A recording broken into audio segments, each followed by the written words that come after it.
शारीरिक वाले का दायरा खुद के ही बारे में होता है, वो खुद के बारे में सोचता है, खुद के सुखों के बारे में, बस उसको दूसरों का उतना कुछ खास पता नहीं चलता।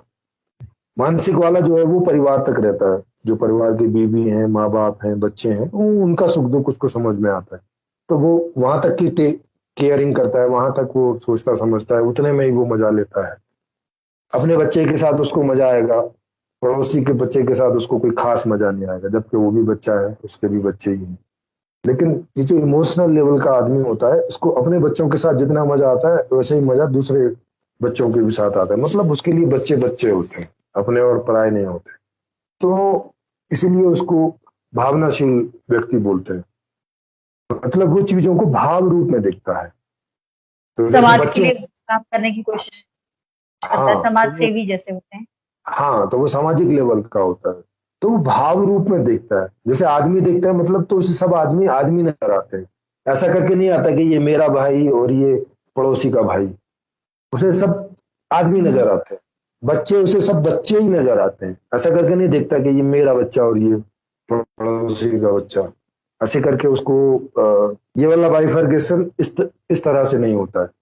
वो अपने बच्चे को तकलीफ में देख के उतना ही दुखी होता है जितना कहीं भी जहां भी वो जा रहा होगा, और किसी का भी बच्चा तकलीफ में होगा और वो देखेगा, तो उसको उतना ही दर्द होगा, उतनी ही मुश्किल होगी। वो जो अपने बच्चे को करने के लिए कुछ भी उद्यत हो जाएगा, वो वहां भी हो जाएगा, वहां भी वो ऐसे ही करेगा जैसे कि वो अपने बच्चे के लिए ही कर रहा हो। मतलब अगर बाहर से कोई देख रहा होगा तो उसको ये बात समझ में नहीं आएगी कि ये इसका ही बच्चा है, वो उसको लगेगा ये इसी का बच्चा है, क्योंकि अपने बच्चे के लिए ही कोई इतनी तत्परता से कोई उसके दुख को दूर करने का प्रयास कर सकता है, या उसको सुखी करने का प्रयास वो कर सकता है। तो ये भावनाशील आदमी होते हैं, भाव रूप में चीजें देखते हैं।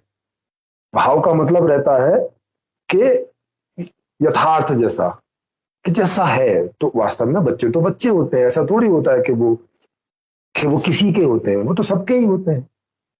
जैसे भाई हैं तो सभी के ही हैं, दोस्त हैं तो सभी के ही हैं, आदमी हैं तो सभी के ही हैं।